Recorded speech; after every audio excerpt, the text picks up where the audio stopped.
శ్రీ కార్తీక దామోదర మాసం ప్రారంభ దినం ఈరోజు. కాబట్టి ముందుగా ఈరోజు మనం ప్రతిరోజు ఈ నెల రోజులు కూడా మనం పాడుతున్నటువంటి శ్రీ దామోదరాష్టకం ఏదైతే ఉందో దాని యొక్క తాత్పర్యం మనం ఈరోజు చర్చిద్దాం. మనకి ఇక్కడ అందరూ కూడా ఇప్పటివరకు పాడారు కదా ఈ దామోదరాష్టకం, దాని యొక్క తాత్పర్యం ఏమిటో ఈరోజు చూద్దాం. రేపటి నుండి శ్రీమద్ భాగవతంలో ముఖ్యమైనటువంటి ఉపదేశాలు ఏవైతే ఉన్నాయో ఆ ఉపదేశాల గురించి రేపటి నుండి ప్రారంభిద్దాం. కాబట్టి మొదటి రోజు కావున ఈరోజు ముందుగా శ్రీ దామోదర మాసం విశిష్టత, ఈ ప్రార్థన యొక్క అర్థం ఏమిటో చూద్దాం. ఈ దామోదరాష్టకం ఏదైతే మనం ఈ నెల రోజులు కూడా పాడుతున్నామో అది కృష్ణద్వైపాయన వ్యాసుడు రచించిన పద్మపురాణము నుండి గ్రహించబడినది. నారద మరియు సౌనక ఋషులతో సత్యవృతమని పలికినటువంటిది. వ్యాసదేవుల వారంటే ఎవరు? అందరికీ తెలుసా వ్యాసదేవుల వారు ఎవరు? వ్యాసదేవుల వారంటే కృష్ణుని యొక్క శక్తి ఆవేశ అవతారం అన్నమాట. వ్యాసదేవుల వారంటే ఆయనని కృష్ణద్వైపాయన వ్యాసుడు అని చెప్పి అంటారు. కృష్ణ అంటే ఆయన యొక్క కృష్ణుని యొక్క అవతారం అని అర్థం. ద్వైపాయన అంటే ఆయన గంగానదిలో ఒక ద్వీపంపై జన్మించడం వలన ఆయనకి ద్వైపాయన అనేటువంటి పేరు వచ్చింది. ఇక వ్యాస అంటే ఏకముగా ఉన్నటువంటి వేదాన్ని ఆయన ఈ కలియుగ జనుల కోసం ఆయన దాన్ని సవివరంగా విభజించి తన శిష్యుల ద్వారా దాన్ని ప్రచారం చేయడం జరిగింది. అందుచేత ఆయన పేరు కృష్ణ ద్వైపాయన వ్యాసదేవుల వారు అని చెప్పి అంటారు. మరి ఆయన ఏకముగా ఉన్నటువంటి వేదాన్ని 4గా విభజించడం మాత్రమే కాకుండా అనంతరం ఆ వేదముల యొక్క సారాంశాన్ని వేదాంతముల రూపంలో, వాటిని ఉపనిషత్తులు అని చెప్పి అంటారు, అవి రచించిన తర్వాత మళ్ళీ ఈ వేదముల యొక్క సారాంశాన్ని సూత్రాల రూపంలో ఇవ్వడం జరిగింది. దాన్ని వేదాంత సూత్రములు అని చెప్పి అంటారు. మళ్ళీ ఆ వేదాంత సూత్రములకు సహజ భాష్యంగా శ్రీమద్ భాగవతాన్ని ఆయన రచించడం జరిగింది. ఆ వ్యాసదేవుల వారే 18 పురాణాలు సైతం రచించడం జరిగింది. మనం రేపటి రోజున చూస్తాం. మొట్టమొదటి భాగవతంలో మొట్టమొదటి చర్చ అంటే మొట్టమొదటి ఉపదేశాలు శ్రీ నారద మహర్షి వ్యాసదేవుల వారికి ఇవ్వడం జరుగుతుంది. అది రేపటి రోజున మనం ప్రారంభిస్తాం. అయితే ఇక్కడ మనకి చెప్పడం జరిగింది కృష్ణద్వైపాయన వ్యాసుడు రచించిన పద్మపురాణము నుండి ఇది గ్రహించబడింది. నారద మరియు సౌనక ఋషులతో సత్యవ్రతముని పలికినటువంటిది. కార్తీక మాసములో ప్రతి ఒక్కరూ ప్రతిరోజు దామోదరాష్టకము అను ఈ స్తోత్రముతో దామోదర భగవానుని అర్చించవలెను. ఇది సత్యవ్రతముని చేత రచించబడినది మరియు దామోదరుని ఆకర్షించున్నది. దామోదరు అంటే ఎవరు? సకల ధామములు తన యొక్క ఉదరములో కలిగినటువంటి వాడని ఒక అర్థం. ఎవరా దామోదరుడు అంటే శ్రీకృష్ణ భగవానుడు. అలానే దామము అంటే తాడు అనేటువంటి అర్థం కూడా ఉంది. అంటే ఉదరము తాడు చేత కట్టబడినటువంటి వాడు కాబట్టి దామోదరుడని కూడా ఒక అర్థం ఉంది. కాబట్టి ఇది అత్యంత ప్రీతికరమైనటువంటిది శ్రీకృష్ణ భగవానునికి ఈ యొక్క దామోదరాష్టకం అనేటువంటిది. దీన్ని సత్యవ్రతమని పలికారు. దీని గురించి ప్రస్తావన మనకి పద్మపురాణంలో వ్యాసదేవుల వారు తెలపడం జరిగిందనమాట. సరే, దీని యొక్క అర్థం ఏమిటో చూద్దాం. మొట్టమొదటి శ్లోకం చూడండి. నమామీశ్వరం సచ్చిదానంద రూపం లసత్కుండలం గోకులే భ్రాజమానం యశోదాభియో లుఖలాబ్ధావమానం పరామృష్టమత్యంతతో నృత్య గోప్య. మొదటి శ్లోకానికి అర్థం ఏమిటంటే శాశ్వతమైన ఉనికి కలవాడు. చూడండి, శాశ్వతమైన ఉనికి కలవాడు అంటే ఆత్మ శాశ్వతమైనటువంటిది. జీవులైనటువంటి మనం అందరం కూడా జీవాత్మలం. మనం భగవంతుని యొక్క నిత్య అంశలం మనమందరం కూడా. మరి మనం ఎవరి యొక్క అంశలమో ఆయన కూడా శాశ్వతమైనటువంటి వాడు. ఆయన యొక్క అంశాలు కావడం చేతే మనం కూడా శాశ్వతమైన వాళ్ళుగా ఉన్నాం. కాబట్టి శాశ్వతమైన ఉనికి గలవాడు. ఇక్కడ మరొక అర్థం ఏమిటంటే మనం శాశ్వతమైన వాళ్ళమే, కానీ మనం శరీరాలను మారుస్తున్నాం. అంటే ఆత్మ శాశ్వతమైనటువంటిది, కానీ మన కర్మానుసారం మనం 84 లక్షల రకాల జీవరాశుల్లో రకరకాల శరీరాలను స్వీకరించి వాటిని వదులుతూ ఉన్నాం. అందుచేత మన యొక్క శాశ్వత స్వభావం అనేది ఈ భౌతిక ప్రపంచంలో అది వ్యక్తం కావటం లేదనమాట. కానీ భగవంతుడు అట్లా కాదు. భగవంతుడు శరీరాన్ని మార్చాల్సినటువంటి అవసరం లేదు. భగవంతుని యొక్క దేహం సచ్చిదానందమయమైనటువంటిది. అందుచేతనే ఇక్కడ ఏమన్నారంటే శాశ్వతమైన ఉనికి గలవాడు, పరమ జ్ఞాన స్వరూపుడు మరియు పరమానంద స్వరూపుడు. సత్ చిత్ ఆనంద అనే 3 పదాల యొక్క అర్థం ఇదనమాట. చాలామంది పేరు పెట్టుకుంటూ ఉంటారు సచ్చిదానంద అని చెప్పి, దానికి అర్థం తెలియదు. అంటే 3 పదముల యొక్క సమ్మేళనం అన్నమాట. సత్ చిత్ మరియు ఆనంద. సత్ అంటే శాశ్వతమైనటువంటి వాడని, చిత్ అంటే పూర్తి జ్ఞానము కలిగిన వాడని, అలాగే ఆనంద అంటే పరమానంద స్వరూపుడు అని. మరి భగవంతుడు సచ్చిదానందమయమైనటువంటి వాడు కాబట్టి ఆయన అంశలైనటువంటి మనం కూడా సచ్చిదానందులమే అనమాట.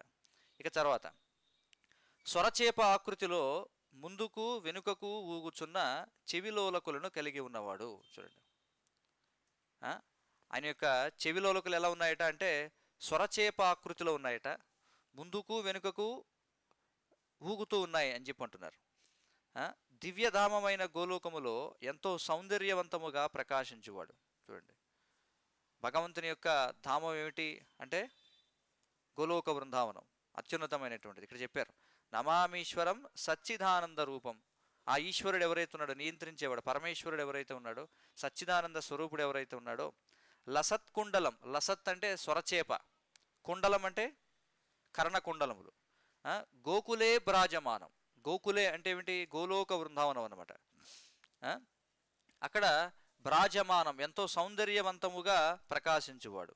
ఇంకేమన్నారు తర్వాత యశోధాభియోలుక లాబ్ధావమానం. చూడండి, ఉలూకము అంటే అర్థం ఏమిటి ఇక్కడ చెప్తున్నారు. యశోదామాత చిలుగుతున్న వెన్నకుండను పగలగొట్టి ఉట్టికి కట్టిన వెన్నకుండలో నుండి వెన్నను దొంగలించడం అనే అపరాధము చేయుటచే భయపడి చెక్కరోలుపై నుండి దుమికి వేగముగా పరిగెత్తువాడు అని చెప్పన్నారు.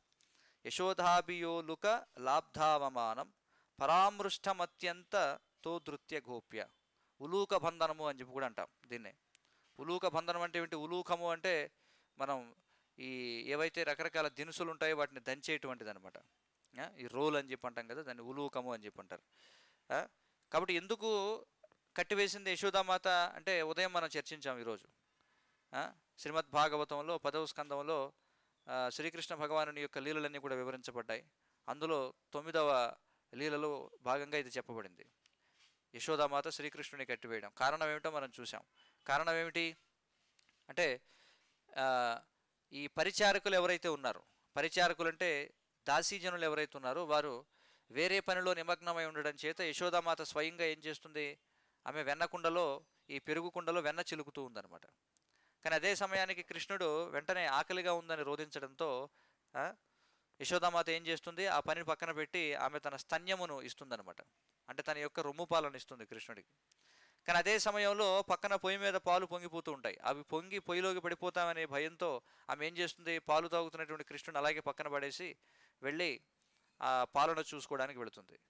కాబట్టి అంటే నాకు ఆకలిగా ఉంటే నన్ను సేవించడం మాని నీకు వేరే సేవలు ముఖ్యమయ్యాయా అని చెప్పి స్వామి భావించి ఏం చేస్తాడు, కోపం వచ్చి ఆమె చిలుగుతున్న వెన్నకుండను పగలగొడతాడు. చూడండి, అది ఇక్కడ వృత్తాంతం. అందుకే ఇక్కడ ఏం చెప్పారు చూడండి, పగలగొట్టి ఉట్టికి కట్టిన వెన్నకుండలో నుండి వెన్నను దొంగలించడం అనే అపరాధం. సరే పగలగొట్టాడు, పగలగొట్టి ఏం చేస్తాడు, పగలగొట్టి దొరకకూడదు కాబట్టి పారిపోతాడు. పారిపోయి ఏం చేస్తాడు, ఒక ఉలూకము ఎక్కి పైన ఏం చేస్తాడంటే ఆ ఉట్టికి కట్టినటువంటి వెన్న ఏదైతుందో ఆ వెన్నని తింటూ కోతులకు పంచుతూ ఉంటాడనమాట.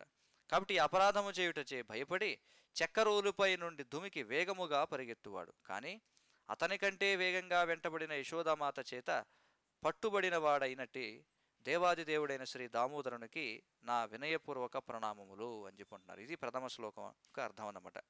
పరామృష్టం అత్యంత తోదృత్య గోప్య. చూడండి, గోప్య అంటే ఇక్కడ యశోదామాత ఏం చేసింది, కృష్ణుడిని బంధించింది. చూడండి, దానికి శ్రీల ప్రభుపాదుల వారు వివరిస్తారు. ఎంతోమంది యోగులు తత్వవేత్తలు ఎన్నో సంవత్సరాల పాటు తీవ్రమైనటువంటి శ్రమ కోర్చి తపస్సు చేసినా సరే లభ్యం కానటువంటి దర్శనం. చూడండి, యోగులు ఏం చేస్తారు, హృదయస్థ పరమాత్మపై ధ్యానిస్తూ ఉంటారు. కానీ అంత కష్టపడినా సరే ఆ హృదయస్థ పరమాత్మ ఒక్క క్షణం వారికి ప్రత్యక్షమై మాయమవుతాడనమాట.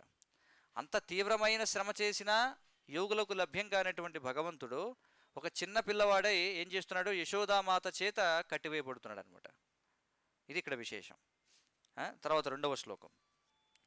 రుదంతం ముహుర్నేత్రయుగ్మం మృదంచం మృజంతం కరాంభోజయుగ్మేన సాతంక నేత్రం ముహుశ్వాస కంపత్రి రేఖాంక కంఠ స్థితగ్రైవం దామోదరం భక్తిబద్ధం అని చెప్పున్నారు. రుదంతం చూడండి, రుదంతం అంటే ఏమిటి? ఏడుస్తూ ఉన్నాడట, రోధిస్తూ ఉన్నాడు. రుదంతం ముహుర్నేత్ర యుగ్మం రుజంతం, తల్లి చేతిలో గల బెత్తమును చూసి అతడు ఏడుస్తూ రెండు కళ్ళను తన కమలహస్తాలతో పదే పదే నులుముకుంటున్నాడు. చూడండి, అతడి కళ్ళు భయముతో నిండి ఉన్నాయి, మరియు అతడి శంఖములే 3 రేఖలు కలిగినట్టి అతని కంఠములో గల ముత్యాల హారము అతడు ఏడవడం వలన కలిగి దీర్ఘశ్వాస చేత ఊగుతూ ఉన్నది. ఇక్కడ ఏమంటున్నారు చూడండి, ముహుశ్వాస కంపత్రి రేఖాంక కంఠ అంటే కంఠమైపోయినటువంటి రేఖలు ఏవైతే ఉన్నాయో, స్థితగ్రైవం దామోదరం భక్తిబద్ధం అని చెప్పుంటున్నారు. దీర్ఘశ్వాస చేత ఊగుతూ ఉన్నవి. అతడి ఉదరము తాడు చేత కాక తన తల్లి యొక్క విశుద్ధ ప్రేమ చేత బంధింపబడినది. అటువంటి దేవాది దేవుడైన శ్రీ దామోదరునికి నా వినయపూర్వక ప్రణామములు అని చెప్పంటున్నారు.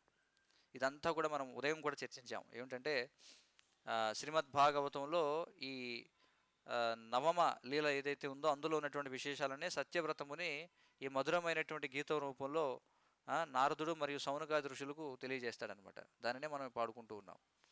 కాబట్టి ఒక నిరూపణ ఏమిటంటే శాస్త్రాల మధ్య ఎప్పుడు కూడా సమన్వయ లోపం అనేటువంటిది ఉండదు. ఒక శాస్త్రంలో ఒక విధంగా మరొక శాస్త్రంలో మరొక విధంగా ఉండడం ఉండదు. ఒకవేళ ఉన్నా దాన్ని గురుశిష్య పరంపరాగతంగా మనం అర్థం చేసుకోవాలి, ఆ సమన్వయం ఏ విధంగా కుదురుతుంది అనేటువంటి విషయం. తర్వాత అయితే ఇక్కడ ఏం చెప్పారు చూడండి, అతడి ఉదరము తాడు చేత కాక తన తల్లి యొక్క విశుద్ధ ప్రేమ చేత బంధించబడినది. భగవంతుడిని భౌతికమైనటువంటి వస్తువులు ఏవి కూడా బంధించలేవు. ఇందాక మనం చెప్పుకున్నాం, యోగులు తత్వవేత్తలు ఎంత కష్టపడినా సరే లభించినటువంటి స్వామి భక్తి ప్రపత్తుల చేత అతడు ఏమవుతాడు, తన సేవకులకు బందీ అవుతాడని చెప్పి అంటున్నారు. 3వ శ్లోకం, ఇతి దృక్స్వలీలాభిరానందకుండే స్వఘోషం నిమజ్జంతమాఖ్యాపయంతం తదీయేషితజ్ఞేషు భక్తైర్జితత్వం పునః ప్రేమతస్థం శతావృత్తి వందే.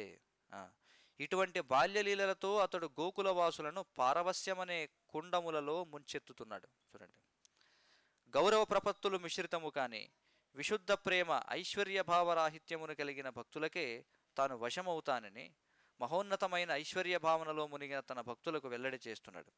అట్టి దామోదర భగవానునికి మిక్కిలి ప్రేమతో నేను తిరిగి అనేక వందల సార్లు ప్రణామములను అర్పిస్తున్నాను. చూడండి, భగవంతునితో 5 విధములుగా సంబంధాన్ని ఏర్పాటు చేసుకోవచ్చు అనమాట. అంటే 5 ముఖ్యమైనటువంటి రసములు, మొత్తం 12 ఉంటాయి. 5 ప్రధానమైనటువంటి సంబంధాలు, 7 గౌణ సంబంధాలు అని చెప్పి అంటారు. ఈ 5 ప్రధానమైనటువంటివి ఏమిటి అంటే శాంతము, దాస్యము, తర్వాత ఏమిటి సఖ్యము, వాత్సల్యము, మాధుర్యము. మరి ఇక్కడ ఏమంటున్నారంటే చూడండి, ఐశ్వర్య భావన, ఐశ్వర్య భావరాహిత్యమును కలిగిన భక్తులకే తాను వశమవుతానని. ఐశ్వర్య భావం అంటే ఏమిటి? భగవంతుడి పట్ల తీవ్రమైనటువంటి గౌరవం, భగవంతుని యొక్క ఐశ్వర్యము, భగవంతుని యొక్క మహోన్నతను చూసి ఎంతో గొప్పగా భగవంతుడిని గౌరవించడం ఐశ్వర్య భావం అంటారు. అది మనకు ఎక్కడ కనిపిస్తుందంటే ఈ వైకుంఠంలో ఈ ఐశ్వర్య భావన కనిపిస్తుంది అనమాట. చూడండి, ఇక్కడ గోలోక బృందావనంలో ఏం జరుగుతుంది, యశోదామాత పరిగెత్తిస్తుంది కృష్ణుడిని. అలాగే ఈ గోపాలకులు ఎవరైతే ఉన్నారో వారు ఏం చేస్తున్నారు, అవసరమైతే కృష్ణుడి యొక్క భుజాల మీద కూర్చుంటారు వాళ్ళు. చూడండి, కానీ ఇలాంటివన్నీ వైకుంఠంలో సాధ్యం కాదు. వైకుంఠంలో మీరు నారాయణుడి దగ్గరికి వెళ్ళి కౌలించుకుంటానంటేనో లేకపోతే ఆయన భుజాల మీద ఎక్కుతానంటే కుదరదు. చూడండి, ఎందుకంటే అది ఐశ్వర్య భావం అన్నమాట. ఎందుకంటే ఒక చక్రవర్తిలాగా స్వామి ఉంటాడు ఇక్కడ. కాబట్టి ఐశ్వర్య భావనలో దూరం అనేది ఇప్పుడు కూడా పాటించాలి, సాన్నిహిత్యం అనేది సాధ్యం కాదు. ఎందుకనంటే అక్కడ భగవంతునితో వ్యక్తిగతమైన సంబంధం ఏర్పాటు చేసుకోవడం అనేది ఉండదన్నమాట. అక్కడ దాస్యం అనేటువంటిది ఉంటుంది, కానీ అంతకు మించి ఉన్నతమైనటువంటి సంబంధాలు అంటే భగవంతునితో ఏదో సరదాగా మాట్లాడడమో లేకపోతే ఇలాంటివన్నీ కూడా వీలు కాదు అక్కడ. అందుకే ఇక్కడ ఏం చెప్పారంటే చూడండి, మహోన్నతమైన ఐశ్వర్య భావనలో మునిగిన తన భక్తులకు వెల్లడి చేస్తున్నాడు. ఏమని? ఐశ్వర్య భావనలో నన్ను ఆశ్రయిస్తే నేను మీకు లభ్యం కాను. అంటే గౌరవ మర్యాదలతో, అంటే ఎల్లప్పుడూ కూడా కృష్ణుడు భగవంతుడనే భావంతో నన్ను సేవించేటువంటి వారికి నేను లభ్యం కాను అని చెప్పి అంటున్నాడు. మనం చేసేటువంటి భక్తికి ఈ వ్రజవాసులు చేసేటువంటి భక్తికి తేడా ఏమిటంటే మనం కృష్ణుడు భగవంతుడని తెలుసుకొని ఆయనకి సేవ చేస్తున్నాం. కానీ వ్రజవాసులు అలా కాదు, వాళ్ళకి కృష్ణుడు భగవంతుడని తెలియదు కానీ సహజంగానే ఆయనకి సేవ చేస్తూ ఉంటారు. అది తేడా. చూడండి, అర్థమవుతుంది కదా. మనం ఎప్పుడు ఐశ్వర్య భావంలో ఉంటాం, అమ్మో భగవంతుడు అంటే ఆయన గొప్పవాడు, ఆయన పరమేశ్వరుడు అనేటువంటి భావనలో ఎప్పుడు కూడా ఉంటాం అనమాట. అందుచేత ఇప్పుడు కూడా భయపడుతూ ఉంటాం. భగవంతుడు అంటే భయం మనకి. ఇప్పుడు ఇది ఎలాంటిదంటే, ఇప్పుడు చూడండి, ప్రధానమంత్రి ఉన్నాడు. ఆ ప్రధానమంత్రి దగ్గర ఉండేటువంటి సెక్రటరీలు కావచ్చు, లేకపోతే వివిధ మంత్రులు కావచ్చు, వాళ్ళు వెళ్ళి ఆ ప్రధానమంత్రి మీద చెయ్యేసి నవ్వుతూ మాట్లాడగలరా చెప్పండి? కార్యదర్శులు వీళ్ళందరూ మంత్రులు ఎవరైతే ఉంటారో సరదాగా ప్రధానమంత్రి భుజంపై చేయి వేయడం, లేకపోతే భుజం మీద కూర్చుంటారంటే కుదురుతుందా? కుదరదు. కానీ ఎవరికి సాధ్యం అవుతుంది అది? ప్రధానమంత్రి తన స్వగృహానికి వెళ్ళిన తర్వాత అతను మనుమలు కావాలంటే వీపు మీద కూర్చుంటే అతను గుర్రంలాగా నడవచ్చు. మనం చూస్తుంటాం కదా, చిన్నపిల్లల్ని ఏం చేస్తారు, మీద ఎక్కించుకొని గుర్రంలాగా తిప్పుతూ ఉంటారు. అతను ప్రధానమంత్రి అయి ఉండొచ్చు, కానీ ఇంటిలో మాత్రం తన మనుమలకు తాతయ్యే. కాబట్టి అక్కడ సాన్నిహిత్యంతో కూడినటువంటి సంబంధం అనేది ఉంటుందన్నమాట. కానీ వైకుంఠంలో అలాంటి సంబంధం ఉండదు. మీరు చూడండి, తిరుమల తిరుపతి వెళ్ళారనుకోండి, స్వామి ఇప్పుడు ఎక్కడో 7 ద్వారాల చివరన ఉంటాడనమాట. చాలా దూరం నుంచి ఆయన నమస్కరించి వెళ్ళిపోతుంటాం. ఎందుకంటే అది ఒక దర్బార్ లాంటి భావన అన్నమాట. అంటే ఆయన రాజు, ఆయన ఒక చక్రవర్తి, ఐశ్వర్య భావన పూర్తిగా.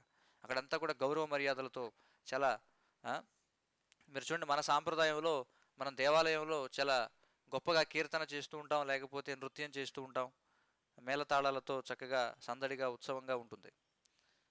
కానీ మీరు ఐశ్వర్య భావనలో వెళ్ళి ఆ విధంగా నృత్యం చేయడానికి లేదనమాట. చూడండి, ఉదాహరణకి శ్రీ వైష్ణవ మందిరాలు ఉన్నాయి, అవన్నీ కూడా ఐశ్వర్య భావనలో ఉంటాయి. అలాంటి మందిరాల్లో మనం వెళ్ళి గొప్పగా అరుస్తూ కీర్తన చేద్దాం, భజన చేద్దాం, లేకపోతే ఎగురుదాం అంటే అక్కడ కుదరదు అనమాట. ఎందుకంటే ఐశ్వర్య భావన, ఎందుకంటే అక్కడంతా కూడా చాలా మర్యాదపూర్వకంగా ఉండాలి నారాయణుడితో సంబంధం. అందుకే ఇక్కడ ఏమంటున్నాడు, ఎవరైతే ఆ విధంగా ఐశ్వర్య భావనలో ఉన్నారో వాళ్ళకి నేను వెల్లడి కాను అని చెప్పి అంటున్నాడు. అర్థమవుతుంది కదా? అంటే ప్రధానమంత్రి యొక్క పుత్రునికి లేదా మనుమనికి ఉన్నటువంటి సంబంధం ఏదైతే ఉందో అది కార్యదర్శులు అర్థం చేసుకోగలరా, మంత్రులు అర్థం చేసుకోగలరా చెప్పండి? వాళ్ళకి అర్థమవుతుందో అందులో ఉన్న మాధుర్యం ఏమిటో? అర్థం కాదు. అదే ఇక్కడ చెప్తున్నారు. అట్టి దామోదర భగవానునికి మిక్కిలి ప్రేమతో నేను తిరిగి అనేక వందల సార్లు ప్రణామాలు అర్పిస్తున్నాను. ఇది 3వ శ్లోకం యొక్క అర్థం అన్నమాట. తర్వాత 4వ శ్లోకం, వరం దేవ మోక్షం న మోక్షావధిం వా నచాన్యం వృణేహం వరేశాదపీహ ఇదం తే వపురునాథ గోపాలబాలం సదామే మనస్యావిరాస్తాం కిమన్యై అని చెప్పి అంటున్నారు.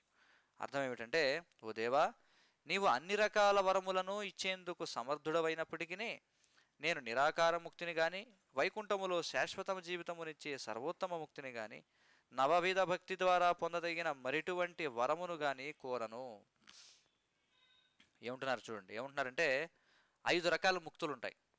అంటే భౌతిక ప్రపంచం నుంచి బయటపడినటువంటి జీవి 5 రకాల లక్ష్యాలను చేరుకుంటాడు. అంటే 5 రకాల్లో ఏదో ఒక రకమైన లక్ష్యాన్ని చేరుకుంటాడు. ఏమిటదంటే, మొట్టమొదటిది సాయుధ్యము. సాయుధ్యం అంటే ఏమిటి? భగవంతుని శరీరం నుంచి వచ్చేటువంటి బ్రహ్మజ్యోతి ఏదైతే ఉందో, అంటే పరబ్రహ్మము నుండి వచ్చేటువంటి శరీర కాంతి, దాన్ని బ్రహ్మజ్యోతి అంటారు. ఆ బ్రహ్మజ్యోతిలోకి ఐక్యం అయితే దాన్ని సాయుధ్యముక్తి అంటారు. కాబట్టి ఇక్కడ ఏమంటున్నారంటే, నాకు సాయుధ్యముక్తి వద్దు, అలాగే సామీప్యము, సారూప్యము, సాలోక్యము, సాష్టి అనేటువంటివి కూడా నేను కోరుకోవడంలా. అలాగే నవవిధ భక్తి ఏమిటి నవవిధ భక్తి అంటే శ్రవణం, కీర్తనం, విష్ణోహ స్మరణం, అర్చనం, వందనం, దాస్యం, పాదసేవనం, ఆత్మనివేదనం అనేటువంటి 9 విధాల భక్తి ఏదైతుందో అవి చేయడం ద్వారా వచ్చేటువంటి వరములు కూడా నేను కోరను. మరి ఏం కోరుకుంటున్నావయ్యా? ఇక్కడ చెప్తున్నారు, స్వామి, నేను కేవలం వృందావనములో బాలగోపాలునిగా ఈ నీ రూపము సర్వదా నా హృదయములో ప్రకటితము కావాలని కోరుకుంటున్నాను. నేను కోరుకునేది ఏమిటి? నేను ఎక్కడ ఉన్నా పర్వాలా, ఏ లోకంలో ఉన్నా, కానీ నేను ఏం కోరుకుంటున్నానంటే, ఈ వృందావనంలో బాలగోపాలునిగా నీ రూపం ఉంది కదా. బాలగోపాలుడు అంటే ఎవరు? ఈ గోవత్సములను ఏం చేస్తాడు? గోచారణ కోసం తీసుకువెడతాడు కదా స్వామి. ఆ యొక్క రూపం ఏదైతే ఉందో, ఎలా ఉంటుందా బాలగోపాలుని రూపం?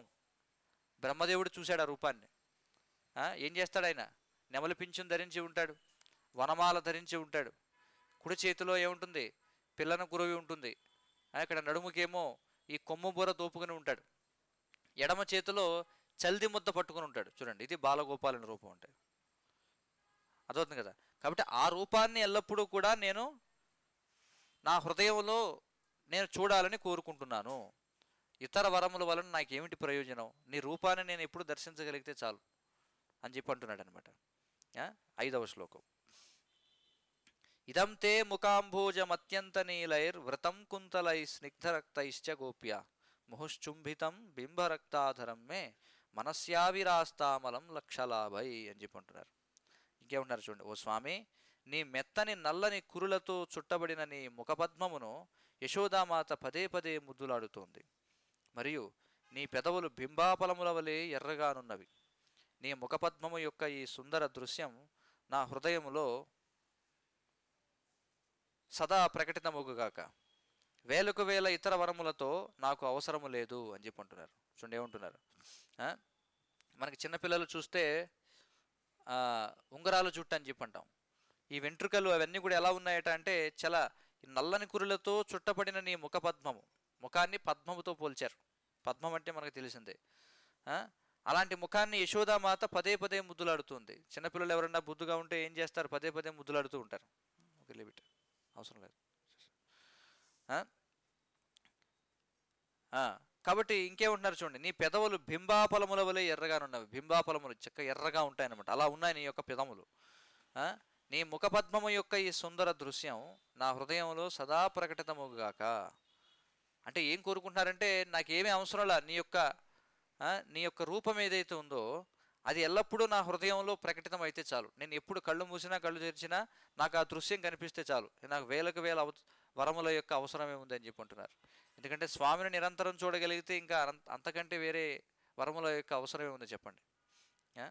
6వ శ్లోకం. నమో దేవ దామోదరానంత విష్ణు ప్రసీద ప్రభో దుఃఖ జాలాబ్దిమగ్నం కృపాదృష్టి వృష్ట్యాతి దీనం బతాను గృహాణేశ మామజ్ఞ మేధ్యక్షి దృశ్య అని చెప్పన్నారు. ఏమంటున్నారు? ఓ దేవాది దేవా, నేను నీకు నా ప్రణామములు అర్పిస్తున్నాను. ఓ దామోదర, ఓ అనంత, ఓ విష్ణు, ఓ ప్రభు, ఓ నా స్వామి. ఏమంటున్నారు చూడండి. దేవాది దేవ అంటే అర్థం ఏమిటి? సకల దేవతలకు మూలమైనటువంటి వాడు. అహమాదిర్హి దేవానాం కృష్ణుడు చెప్తున్నాడు. కేవలం దేవతలకు మాత్రమే మూలము కదా ఆయన, సకల అవతారములకు కూడా మూలమైనటువంటి వాడు. అదే భాగవతంలో వ్యాసదేవులు వారు చెప్తారు. ఏమంటారు? ఏతైచాంశ కళాపుంశ కృష్ణస్తు భగవాన్ స్వయం ఇంద్రారీ వ్యాకులం లోకే మృడయంతి యుగే యుగే అని చెప్పంటారు. సకల అవతారములు మనం చూసినట్లయితే మొట్టమొదట కృష్ణుడు, తర్వాత ఆయన నుండి బలరాముడు వస్తాడు. బలరాముడి నుంచి సంకర్షణ, ప్రద్యుమ్న, అనిరుద్ధ, వాసుదేవులు వస్తారు. అందులో సంకర్షణుడి నుండి వైకుంఠ నారాయణుడు వస్తాడు.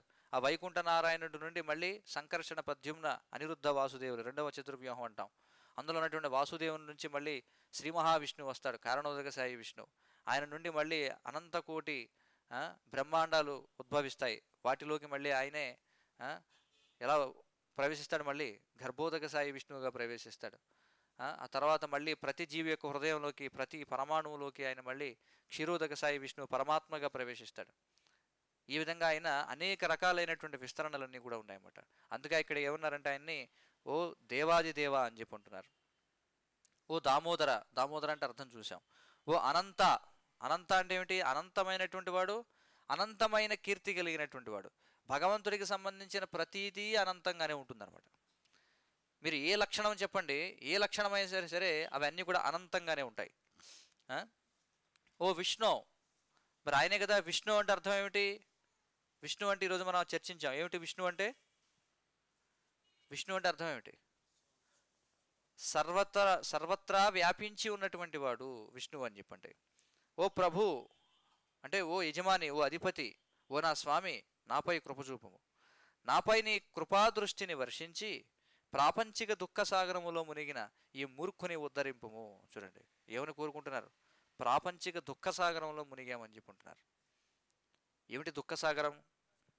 ఈ భౌతిక ప్రపంచంలో బ్రహ్మదేవుడి దగ్గర నుంచి అత్యంత నీచమైనటువంటి క్రిమికీటకాల వరకు కూడా అందరూ కూడా దుఃఖంలోనే మునిగి ఉన్నారు. ఏమిటా దుఃఖం? భవరోగం అని చెప్పి అంటాం. ఏమిటా భవరోగం? భవ అంటే మళ్ళీ మళ్ళీ చక్రంలాగా వస్తూ పోతుంటాయి. ఏమిటవి? జన్మ, మృత్యు, జరా, వ్యాధులు. చూడండి, పుట్టడం, చనిపోవడం, ముసలితనం, వ్యాధి, ఈ 4 దుఃఖాలు. మళ్ళీ ఆధ్యాత్మిక, అధిదైవిక, అధిభౌతిక క్లేశాలు, మన శరీరం వల్ల, మనసు వల్ల వచ్చేటువంటి బాధలు, ఇతర జీవుల వల్ల వచ్చే బాధలు, ప్రకృతి మార్పుల వల్ల వచ్చేటువంటి అంటే దేవతల వల్ల వచ్చేటువంటి బాధలు, ఇవన్నిటి చేత మనం దుఃఖ సాగరంలో ఉన్నామన్నమాట. సాగరం అనేది ఎప్పుడు ఉపయోగిస్తామంటే అంతు లేనటువంటిది, పరిధి లేనటువంటిది, పరిమితి లేనటువంటి దాన్ని సాగరంతో పోల్చుతాం. కాబట్టి ఇప్పటికీ ఎన్ని జన్మల నుండి మనం ఈ దుఃఖ సాగరంలో మునిగి ఉన్నామో మనకు తెలియదు అనమాట. అందుకే ఇక్కడ ఏమని కోరుకుంటున్నారంటే ప్రాపంచిక దుఃఖ సాగరములో మునిగిన ఈ మూర్ఖుని ఉద్ధరించుము, దయచేసి ఈ మూర్ఖుని పైకి లేపు అంటే ఉద్ధరించడం అంటే ఈ భౌతిక సాగరం నుండి బయటకు తీసుకురా, నా కళ్ళకు దర్శనమొసగుము అని చెప్పి అంటున్నాడు. ఇది చాలా ముఖ్యం. మనం ఏమనుకుంటామంటే ఆ, నాకేదో ఆ, చాలా విఐపి రికమెండేషన్ మీద నాకు ఏదో బ్రహ్మోత్సవం టికెట్ లభించింది, లేకపోతే ఏదో ఆ, చాలా శీఘ్ర దర్శనం టికెట్ లభించింది, చాలా చక్కగా భగవంతుడిని దర్శించుకున్నాను అని చెప్పి అంటూ ఉంటాం మనం. అది మన మూర్ఖత్వం అనమాట.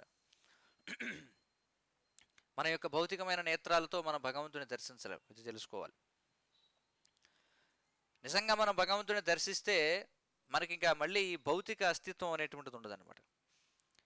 కాబట్టి భగవంతుడు మనకి దర్శనం ఇస్తేనే మనం భగవంతుడిని చూడగలం, అంతేగాని మనం భగవంతుడిని చూడలేం.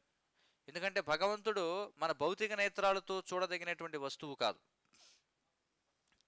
మన భౌతికమైనటువంటి కళ్ళతో చీకట్లోనే మనం ఏం చూడలేము, మరి అలాంటిది భగవంతుడిని నేను చూస్తాం, అనంతమైనటువంటి భగవంతుడిని మనం చూడలేం.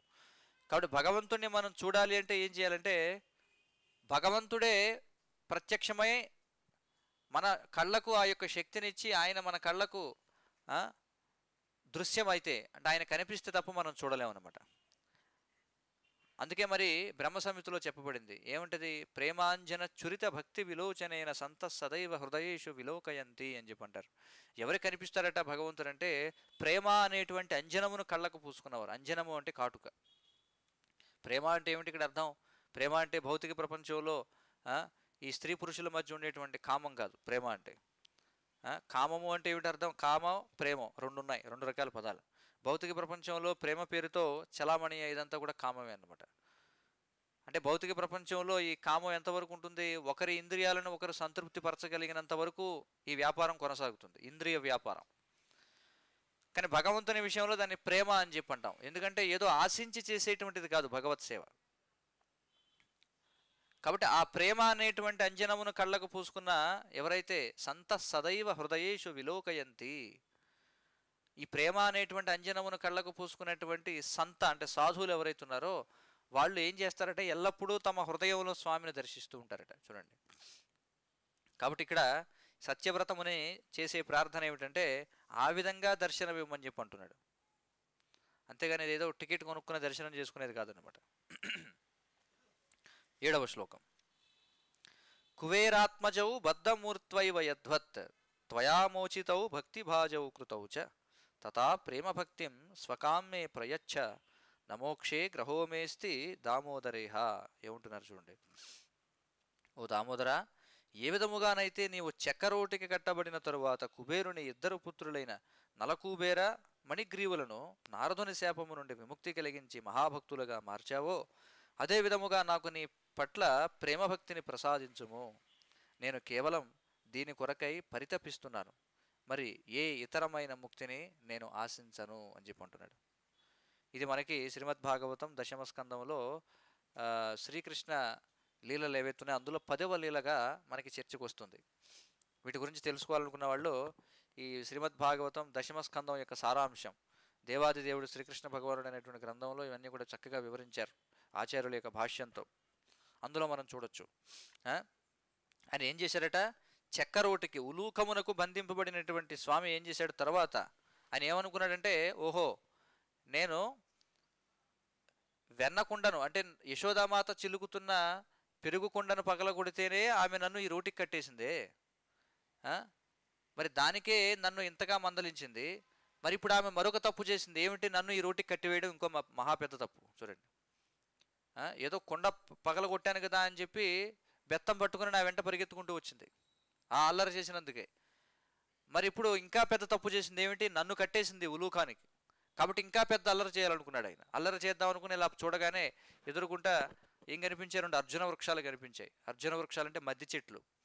ఆ మద్ది చెట్లు ఎవరో కాదు, ఎప్పుడో పూర్వయుగాల్లో కుబేరుని యొక్క 2 పుత్రులు నలకోబర మణిగ్రీవులు వాళ్ళు ఊర్ధ్వలోకాల్లో ఈ సోమరసాన్ని సేవించి మద్యం మత్తులో ఒంటి మీద కనీసం దుస్తులు ఉన్నాయా లేదా అని కూడా చూడకుండా నీళ్ళల్లో సరస సల్లాపాలు ఆడుతూ ఉంటారు అనమాట అప్సరసలతో. నారదుడు వచ్చినా సరే వాళ్ళ ప్రవర్తన మారకపోవడంతో వెంటనే నారదుడు శపిస్తారు. ఏమని శపిస్తారు నారదుడు, మీరిద్దరూ కూడా కొన్ని యుగాల పాటు కదలలేనటువంటి వృక్షాల్లాగా మారండి అని చెప్పి. ఎందుకంటే శాస్త్రాలు ఏం చెప్తున్నాయంటే, ఉన్నతమైనటువంటి మానవ జన్మను పొందిన తరువాత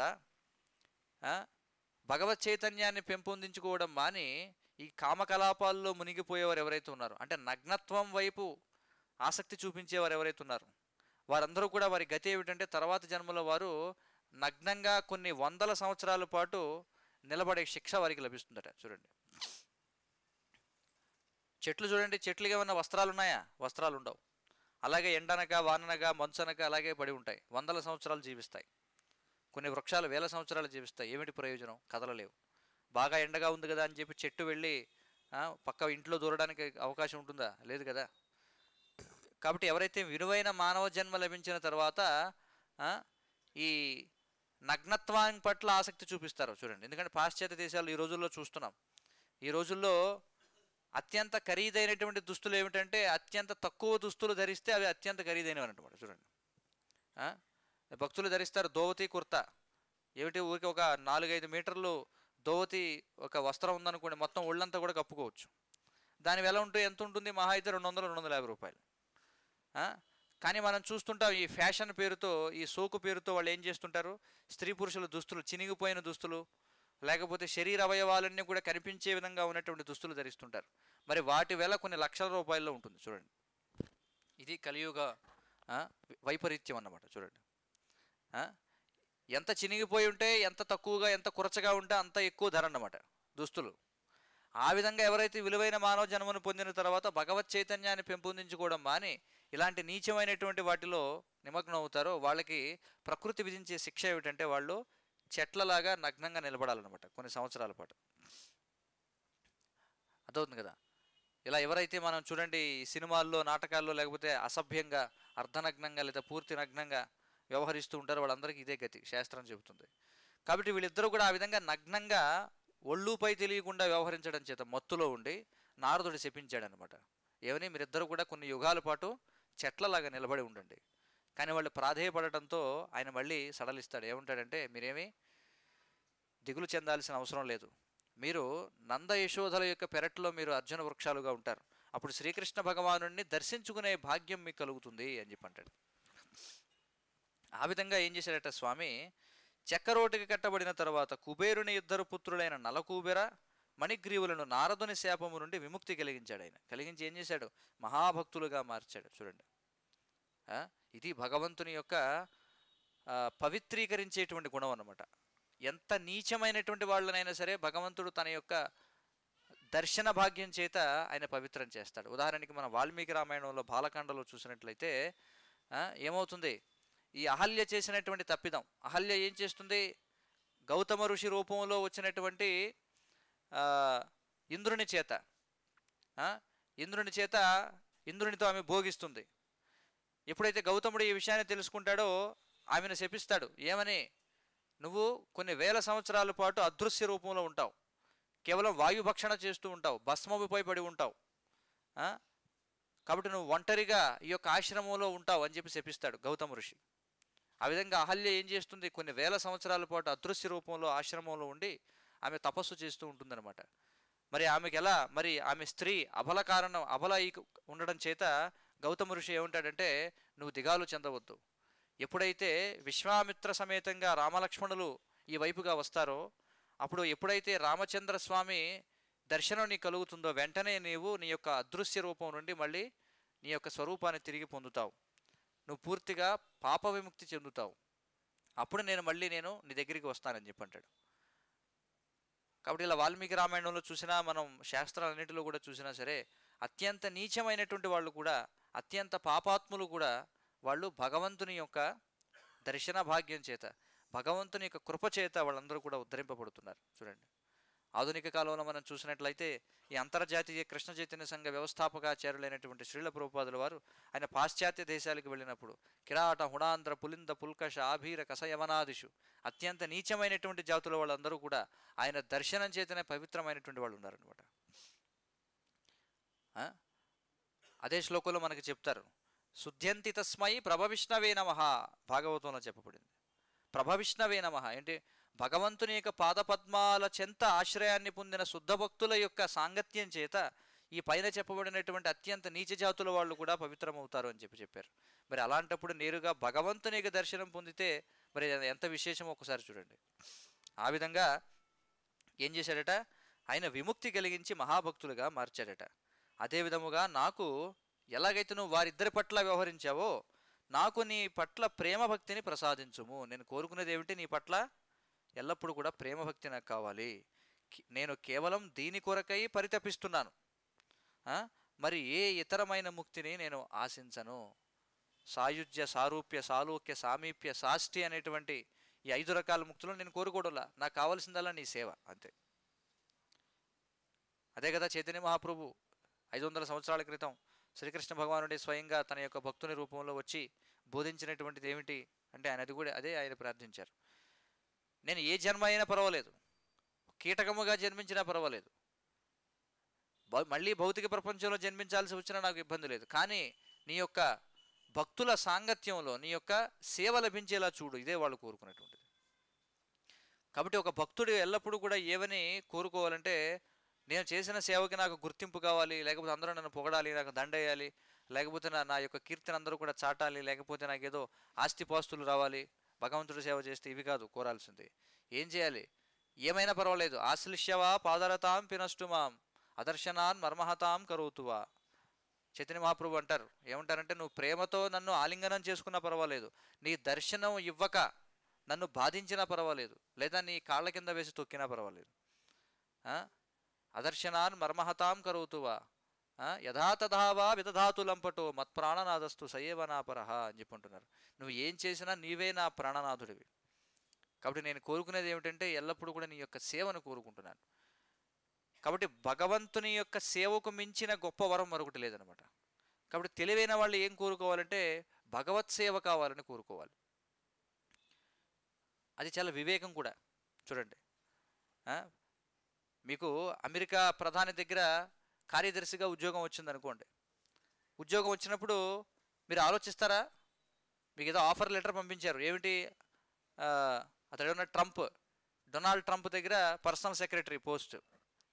మీరు వెంటనే స్వీకరిస్తారా? లేకపోతే ఒకసారి ఉండండి, నేను ఒకసారి మళ్ళీ నిర్ధారించుకోవాలి, నాకు జీతం ఎంత ఇస్తారో ఏమిటో, నాకు మళ్ళీ క్యాబ్ ఫెసిలిటీ ఉంటుందా లేదా, నాకు భోజనం పెడతారా లేదా, పిఎఫ్ ఉంటుందా లేదా, గ్రాట్యుటీ ఉంటుందా లేదా, పెన్షన్ ఇస్తారా లేదా, లేకపోతే నాకు మంచి బట్టలు ఇస్తారా లేదా, ఇవన్నీ ఆలోచిస్తారా? చెప్పండి. ఏం చేస్తారు?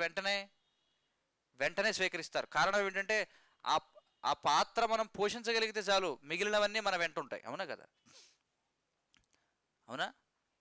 డొనాల్డ్ ట్రంప్ లాంటి వాడి దగ్గర కార్యదర్శిగా ఉన్నవాడికి కార్లకు లోట, వస్త్రాలకి లోట, ఆహారానికి లోట, దేనికి లోటు చెప్పండి? ఏమైనా లోటు ఉంటుందా? ఏమీ ఉండదు.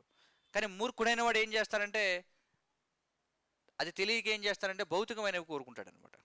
అందుకే ఇక్కడ సత్యవ్రతముని ఏమంటున్నారంటే, నాకు అవి ఏమీ అవసరం లేదు, నేను కోరుకునేది ఏమిటి? నీ యొక్క సేవ కావాలంతే. అది చాలా తెలివి అన్నమాట. భగవంతుడి సేవ లభిస్తే, ఎందుకంటే ఆయన ఏం చెప్తున్నాడు? అనన్యశ్చింతయంతో మాం ఏ జనా పర్యుపాసతే తేషాం నిత్యాభియుక్తానాం యోగక్షేమం అహామ్యహం అంటున్నాడు కదా.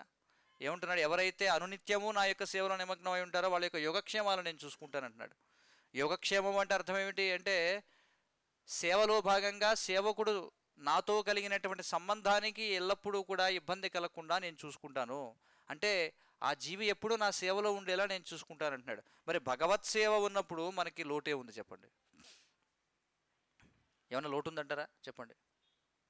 లోటు లేదు. కానీ మూర్ఖులైన వాళ్ళు ఏం చేస్తారంటే, అన్నిటినీ ఇచ్చేటువంటి కల్పవృక్షం వంటి భగవంతుని వదిలిపెట్టి తుచ్చమైనటువంటి వాటిని ఎంచుకుంటూ ఉంటారనమాట. చూడండి, ఇది ఎలాంటిదంటే, ఉన్నతమైన వ్యక్తుల దగ్గరికి వెళ్ళినప్పుడు ఉన్నతమైన దాన్ని అడగాలన్నమాట. ఎవరో పెద్ద ప్రపంచంలోనే అత్యంత కోటీశ్వరుడు మీకు అపాయింట్మెంట్ ఇచ్చాడు. అతని దగ్గరికి వెళ్ళిన తర్వాత, ఏమయ్యా చెప్పు నీకు ఏం కావాలని అడిగాడు. నాకు కొంచెం బూడిద ఇవ్వండి అని అడిగితే ఎలా ఉంటుంది చెప్పండి? ఎలా ఉంటుంది? ఆయన సర్వస్వం ఇవ్వగలిగిన వాడు భగవంతుడు. ఆ భగవంతుడి దగ్గరికి వెళ్ళి తుచ్చమైనటువంటి నాకు ధనం కావాలి, ధనం దేహి, రూపం దేహి, యశోదేహి, భార్యాదేహి, ఇవన్నీ అడుగుతారా? చెప్పండి, అది ఎంత మూర్ఖత్వం. తనను తానే అర్పించుకోవడానికి సిద్ధంగా ఉన్నాడు ఆయన. చూడండి, బలి మహారాజు ఆయన ఏం చేశాడు? ఆత్మసమర్పణం చేశాడు. దానికి గాను ఆయన ఎలాగ ద్వారపాలకుడిగా పాత్ర పోషిస్తున్నాడు. చూడండి, వామనుడు అధోలోకాల్లో వామనుడు ఏం చేస్తున్నాడు? స్వయంగా వెళ్ళి బలి మహారాజు, బలి చక్రవర్తి యొక్క ద్వారపాలకుడిగా ఉన్నాడు. ఆ స్థాయికి దిగి రావడానికి ఆయన సిద్ధంగా ఉన్నాడు. అర్జునుని యొక్క రథానికి సారథ్యం వహించాడు ఆయన. చూడండి, రథసారథ్యం వహించడం అంటే ఎలా ఉంటుందో తెలుసా? యుద్ధం జరిగే సమయంలో మీరు చూడండి, అన్ని వైపుల నుంచి బాణాలు దూసుకొస్తూ ఉంటాయి. అప్పుడు రథసారథితో మాట్లాడడానికి అవకాశం ఉండదు. అందుకే ఏం చేస్తారంటే, రథంలో కూర్చున్న వాళ్ళు రథసారథి భుజంపై కాలు పెట్టి ఎక్కడ తన్నితే ఆ విధంగా అటు తిప్పాలన్నమాట. చూడండి, వాళ్ళకి కొన్ని సంకేతాలు ఉంటాయి. మీకు అర్థమవుతుందా? ఎందుకంటే అన్ని వైపుల నుంచి బాణాలు వస్తుంటాయి, మాట్లాడడానికి సమయం ఉండదన్నమాట. ఇదిగో అలా వెళ్ళు, ఇలా వెళ్ళు, కొంచెం పక్కకు జరుగు, లేకపోతే కొంచెం పక్కకు ఉండు, ఇలాంటివి ఏం మాట్లాడడానికి ఉండదు. ఏం చేస్తారట అంటే, రథంలో కూర్చున్న వ్యక్తి రథసారథిపై తన కాలు పెట్టి ఏం చేస్తారట అంటే, కొన్ని సంకేతాలు ఉంటాయంట. అంటే ఈ పక్కన పొడిచాడు అనుకోండి, అదొక సంకేతం, ఇలా వెళ్ళమని. అది కూడా కాలుతోనే, చేతులతో కాదు. చేతులు బాణాలు విసరడంలో నిమగ్నమై ఉంటాయి. మరి కృష్ణుడు ఆ పాత్రను పోషించాడు అర్జునుని వద్ద, తెలుసా మీకు? మరి ఆ స్థాయికి దిగి రావడానికి భగవంతుడు సిద్ధంగా ఉంటే, భగవంతుడిని తుచ్చమైనటువంటి నాకు ఉద్యోగం కావాలి, పెళ్లి కావాలి, భార్య కావాలి, సంతానం కావాలి, లేకపోతే విదేశాలు వెళ్ళడానికి వీసా కావాలి, లేకపోతే తవ్వుకోవడానికి బొగ్గు గనులు కావాలి, చేపలు రొయ్యలు వేసుకోవడానికి చెరువులు కావాలి, ఇవన్నీ అడుగుతారా? చెప్పండి. అది మూర్ఖత్వం అన్నమాట. అందుకే ఇక్కడ సత్యవ్రతముని ఏమంటున్నారంటే, నేను కేవలం నీ పట్ల ప్రేమ భక్తిని ప్రసాదించమని అడుగుతున్నాను అంతే, నాకు ఇతరమైనటువంటి ముక్తిని నేను ఆశించడం లేదని చెప్పి అంటున్నాడు. ఇక చివరి శ్లోకం, నమస్తేస్తు ధామ్నే స్ఫురద్దీప్తి ధామ్నే త్వదీయోదరాయాథ విశ్వస్య ధామ్నే నమో రాధికాయై త్వదీయ ప్రియాయై నమోనంతలీలాయ దేవాయ తుభ్యం. ఓ దామోదర, నీ ఉదరమునకు కట్టబడిన దేదీప్యమానమైన త్రాడుకు ముందుగా నా ప్రణామములను అర్పిస్తున్నాను. దేదీప్యమైన త్రాడు ఎలా అయిందది? స్వామి దివ్యమైనటువంటి వాడు, ఆయన సాంగత్యంలో రాగానే ఏదైనా దేదీప్యమానంగా వెలగాల్సిందే, అవునా కదా? చెప్పండి. కాబట్టి దేదీప్యమైనటువంటి తాడుకు నా ప్రణామాలు అర్పిస్తున్నాను. నీకు మిక్కిలి ప్రియమైన శ్రీమతి రాధారాణికి నా వినయపూర్వక ప్రణామములు అని చెప్పి అంటున్నాడు. నీకు అత్యంత ప్రియమైనటువంటి వ్యక్తి ఎవరు? శ్రీమతి రాధారాణి. కొంతమంది అంటుంటారు, శాస్త్రాల్లో రాధారాణి ప్రస్తావన ఎక్కడుందండి? ఇదిగో పద్మపురాణంలో ఉంది, చూడండి. ఏం చెప్పారు అక్కడ? నమో రాధికాయై త్వదీయ ప్రియాయై. త్వదీయ అనేటువంటిది చాలా చక్కటి పదం ఇక్కడ. త్వదీయ అంటే ఏమిటి? త్వదీయ అంటే భగవంతుడికి సంబంధించినటువంటి వాటిని త్వదీయ అని చెప్పంటారు. పరమశివుడు పార్వతీదేవితో చెబుతూ ఉంటాడు. పార్వతీదేవి అడుగుతుందనమాట, అత్యంత ఉన్నతమైనటువంటి ఫలితాన్ని ఇచ్చేటువంటి ఆరాధన ఏమిటి అంటే ఆయన చెప్తాడు. శివుడు ఏమంటాడు? ఆరాధనానాం సర్వేషాం విష్ణురారాధనం పరం. ఓ దేవి, సకల ఆరాధనలలో కంటే కూడా విష్ణువుని ఆరాధించడం శ్రేష్టమైనది. తస్మాత్ పరతరం దేవి. కానీ విష్ణువుని ఆరాధించడం కంటే గొప్పది మరొకటి ఉంది. ఏమిటది? తస్మాత్ పరతరం దేవి తదీయానాం సమర్చనం. దానికంటే పరతరమైనటువంటిది ఏమిటంటే విష్ణు సంబంధమైన వాటిని పూజించడం అని చెప్పి. విష్ణు సంబంధమైనటువంటి ఏమిటి? విష్ణు యొక్క నామము, రూపము, గుణము, లీలలు, విష్ణు యొక్క భక్తులు, విష్ణు యొక్క ధామములు, అంటే విష్ణు సంబంధమైనవన్నీ కూడా. ఈ మందిరం విష్ణు సంబంధమైనది, తులసి విష్ణు సంబంధమైనది, భక్తులు విష్ణు సంబంధమైనటువంటి వాళ్ళు. ఇక్కడ ఉన్నటువంటి మృదంగం, ఇక్కడ ఉన్నటువంటి వీడియో కెమెరా, ఇక్కడ ఉన్నటువంటి ప్రతిదీ కూడా భగవత్ సంబంధమైనటువంటిది. కాబట్టి ఇక్కడ ఏమంటున్నాడంటే త్వదీయానాం సమర్చనం. విష్ణు సంబంధమైన వాటిని చూడండి. విష్ణువుని ప్రీతి కలిగించే కంటే విష్ణువుకి ప్రీతికరమైన వాటిని మనం ప్రీతి కలిగించగలిగితే మన జన్మధన్యం అవుతుంది అనమాట. ఎందుకంటే భగవంతుడు ఇప్పుడు ఎలాంటిదంటే చూడండి, ఒక తండ్రి ఉన్నాడు అనుకోండి, ఆ తండ్రికి ఏదన్నా భారతరత్న అవార్డు వచ్చిందనుకోండి, ఆనందం ఉంటుంది. కానీ అంతకంటే తన పుత్రుడికి భారతరత్న అవార్డు వస్తే ఇంకా ఆనందిస్తాడు.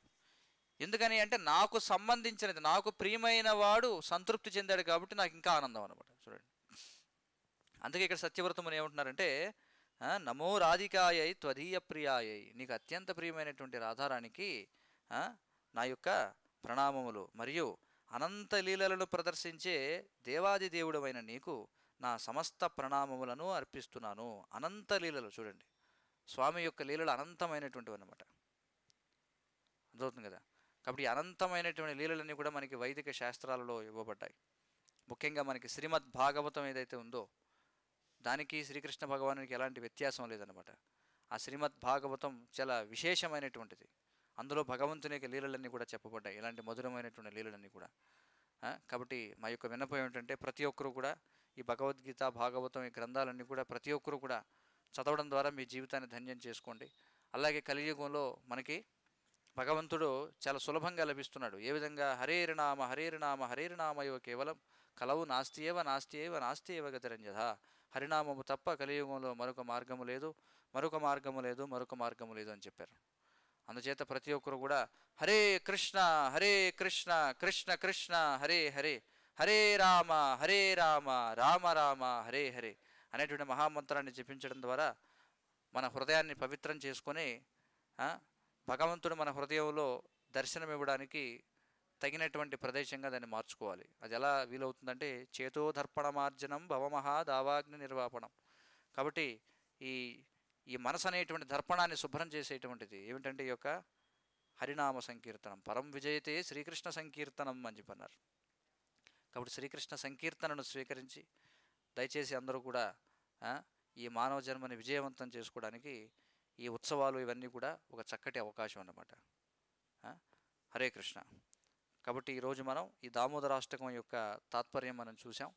కాబట్టి ప్రతి ఒక్కరు కూడా ఎప్పుడైతే ఈ దామోదరాష్టకాన్ని మనం పాడుతున్నామో ఇదేదో భౌతికమైనటువంటి పాట పాడినట్టుగా కాకుండా ఆ అర్థాన్ని ఒకసారి పునశ్చరణ చేసుకుంటూ మనం ఈ గీతాన్ని పాడినట్లయితే, ఆ యొక్క భావంతో మనం భగవంతునికి దీపాన్ని అర్పించినట్లయితే మనం చాలా ఉన్నతి పొందుతాం. హరే కృష్ణ. రేపటి నుండి మనం శ్రీమద్ భాగవతంలో ముఖ్యమైనటువంటి ఉపదేశాలు, కాబట్టి మొట్టమొదటి ఉపదేశం వ్యాసదేవుల వారికి నారదముని ఇచ్చినటువంటి ఉపదేశాలు, వాటితో మనం రేపటి నుంచి కార్యక్రమాన్ని ప్రారంభిస్తాం. హరే కృష్ణ. ఇప్పుడు దయచేసి అందరూ కూడా ఈ పక్క ఆవరణలో ప్రసాదం స్వీకరించండి. ఈరోజు నుంచి నవంబర్ 30వ తారీఖు వరకు ప్రతిరోజు సాయంత్రం 6:30 నుండి 7 గంటల వరకు దామోదరాష్టకం, అనంతరం భాగవత ప్రవచనం, అనంతరం ప్రసాద వినియోగం ఉంటుంది. అందరూ కూడా ఈ అవకాశాన్ని వినియోగించుకోండి. హరే కృష్ణ. శ్రీ దామోదర కార్తీక దీపోత్సవం की जय. जगद्गुरु श्रील प्रभुपाद की जय. वाञ्छाकल्पतरुभ्यश्च कृपा सिन्धुभ्य एव च पतितानां पावनेभ्यो वैष्णवेभ्यो नमो नमः.